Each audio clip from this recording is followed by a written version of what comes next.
नमस्कार शर्मा सर, कैसे हैं आप? मैं बिल्कुल ठीक हूँ जी।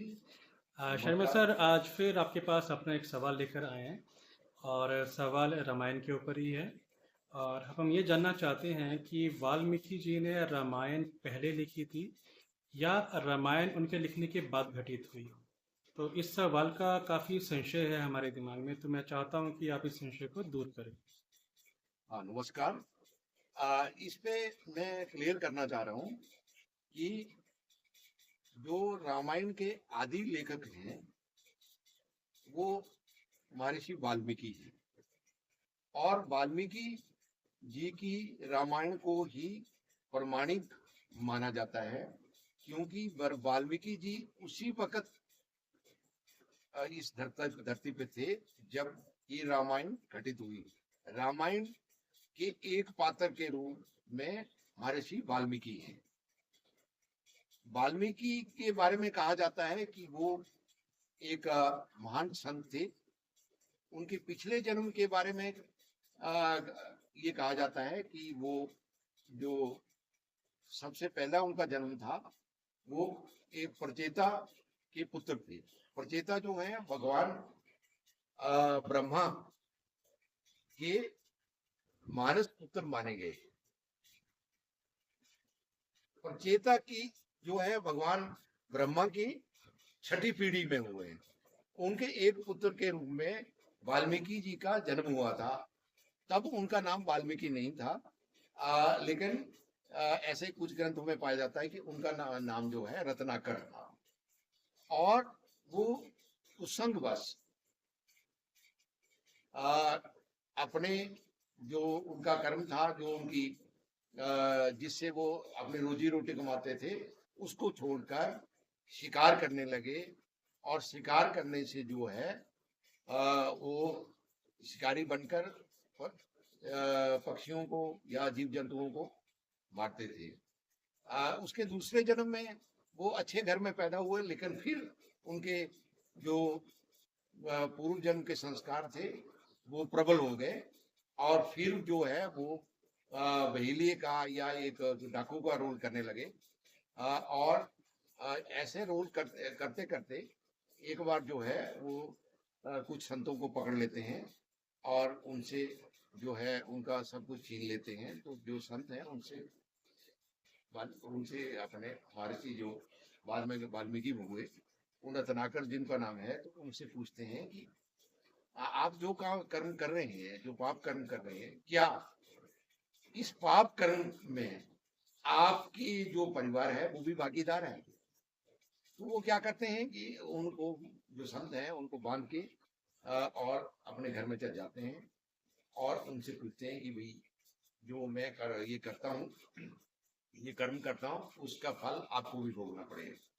तो जो उसकी उनकी पत्नी है और जो उनके बच्चे हैं वो उसको मना कर देते हैं कि ये हमारा भरण पोषण करना आपका कर्तव्य है और आपके किसी भी पाप कर्म में हम भागीदार नहीं होंगे। तब फिर वापस जाकर वो जो है अब ऋषियों से प्रार्थना करते हैं कि मेरा कैसे कल्याण हुआ। तो वो उनको जो है भगवान के शरण में जाने के लिए कहते हैं और उनको कहते हैं कि भाई आप राम राम जपो। लेकिन राम राम, क्योंकि वो रोज ही किसी को मारते थे, तो उनके मन में तो राम नाम उन आए नहीं। तो कहते हैं कि मैं जब बोलता हूँ तो लोग मेरे मन तो मरा मरा ही मुझे सुनाई देता है। तो कहते हैं कोई बात नहीं, मरा मरा जपो, पर जपो तो सही। तो वो पूरे जी जान से लग जाते हैं भगवान का नाम जपने। और मरा मरा से वो राम राम बन जाता है। और उनकी ये हालत हो जाती है कि उनके चारों तरफ दीमक अपना घर बना लेती है और उनको उसकी कुछ भी होश नहीं रहता है। तो बाद में उनको सिद्धि प्राप्त होती है, भगवान के दर्शन होते हैं और तब सप्त ऋषि जो है वहां पे प्रकट हो जाते हैं और उनको आशीर्वाद देते हैं।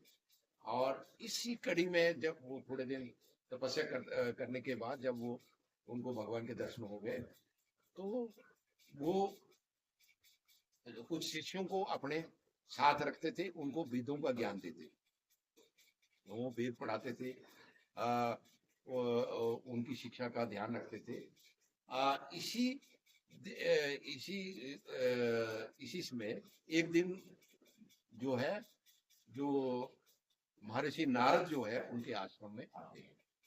जब आते हैं तो जो वाल्मीकि जी हैं वो उनका आदर सत्कार करते हैं, उनकी पूजा करते हैं, और जब उनको आसन देते हैं वो बैठ जाते हैं तो उनसे प्रश्न करते हैं कि भगवान आप तो त्रिकाल के जानने वाले हैं, आप भविष्य दृष्टा हैं, आपको सब कुछ पता है। मैं ये जानना चाहता हूँ कि क्या इस संसार में इस वक्त इसमें कोई ऐसा धीर गंभीर वीर सत्यनिष्ठ पुरुष विद्यमान है जिसकी प्रतिष्ठा जो है वो बहुत बड़ी चिड़ी हुई है, और जो वो कर रहा है वो धर्म का स्वरूप है।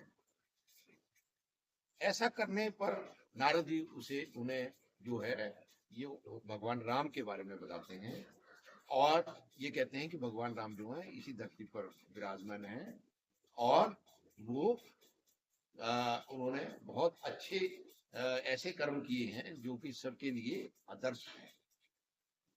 जब थोड़ी देर के बाद नारद जी वहां से चले जाते हैं, तब महर्षि वाल्मीकि को इच्छा होती है कि मुझे स्नान करना चाहिए, और वो स्नान करने के लिए तमसा नदी के किनारे पे जाते हैं। तमसा नदी आजकल भी है, जिसे हम टॉस नदी कहते हैं। तो जब वहां जाते हैं तो जब वो अपने कपड़े जो हैं अपने शिक्षक को देते हैं और नदी में उतरते हैं, तो उनको एक दृश्य दिखाई देता है कि उस नदी के किनारे पे दो पक्षी जो है विहार कर रहे होते हैं।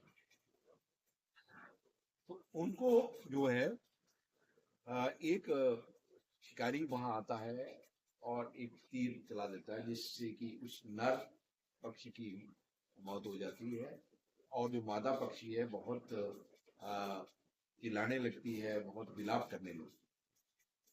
जब वो विलाप करती है तो उसको देखकर उनके हृदय में, महर्षि वाल्मीकि जी के हृदय में करुणा का उदय होता है, और वो करुणा जो है, उस करुणा के कारण उनके मुख से एक श्लोक निकलता है। अब उसका भावार्थ ये है कि ये निषाद, ये शिकारी, आपने दो प्रेम करते हुए क्रौंच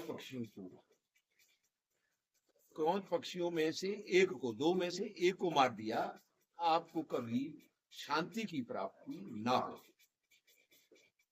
जब ये श्लोक उनसे मुंह से निकला, तब थोड़ी देर के बाद जब वो वापस आते हैं स्नान करके, तो अपने आश्रम में जब पहुंच जाते हैं, तब उनको ये लगता है कि यार मैंने अज्ञानता में ही किसी को श्राप दे दिया, जो कि नहीं होना चाहिए, क्योंकि मेरे अंदर करुणा का भाव जागा, लेकिन श्राप देना मुझे नहीं चाहिए था। इतना अभी वो सोच ही रहे थे कि उनके सामने भगवान ब्रह्मा जी अवतरित हो जाते हैं, और उनको जैसे ही वो वहां पे ब्रह्मा जी वहां अवतरित होते हैं, तो महर्षि जी उनकी सेवा करते हैं, उनकी पूजा करते हैं।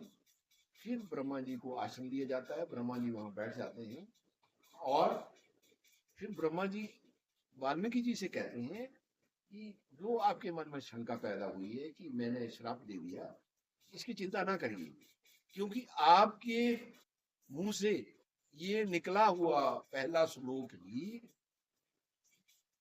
एक कविता का रूप लेगा, और ये दुनिया की पहली कविता होगी। इसीलिए जो रामायण है उसको दुनिया की पहली कविता माना जाता है, और वाल्मीकि जी को आदि कवि कहा जाता है। वाल्मीकि जी को आदि कवि हमारे शास्त्रों में कहा गया है, और जो उनके मुंह से जो श्लोक निकलता है वो त्रिस्तुप छंद में है। तो वाल्मीकि रामायण की जो रचना है विस्तृत छंद में की गई है। ये एक ऐसा छंद है जिसमें 32 स्वर और होते हैं, और इनको वीणा या किसी दूसरे वाद्य यंत्र के द्वारा गाया जा सकता है। और जब इसको गा सकते हैं तो ये पहली कविता बन जाती है। फिर जब महर्षि विचार कर रहे होते हैं तो ब्रह्मा जी कहते हैं कि आपको भगवान राम के बारे में, उनकी जीवनी के बारे में रामायण की रचना करनी है, ये मेरा आपको आदेश है। तब वो कहते हैं कि मैं तो जंगल में रहता हूँ, मुझे तो ज्यादा भगवान के बारे में नहीं, हालांकि मैंने नारद जी से उनके बारे में कुछ सुना है।